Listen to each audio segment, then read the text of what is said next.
法务部矫正署为了要加强矫正人员的危机处理能力甲战机体能，举办静安小组第14期检修。台湾国矫正机关首长介护业务单位也拢来到现场学习观摩。未来若准这减速碰到危机事件，就当加强风险管理甲处理方式。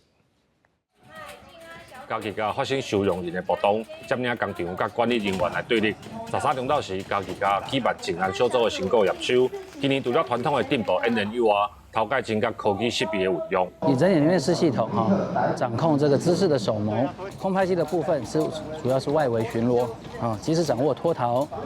意图者的位置。我们利用科技设备辅助，也是可以确实的避免事态的扩大。法务部矫正署为全国52个矫正机关训练介护人员，成立电波的团队静安小组，为1997年到今已经训练1300多人。这届第14期训练完成了后，因未来派驻伫台湾各地协助处理危机事件。每年都会有成军不同级别的成员这样子，然后去训练一些新的同仁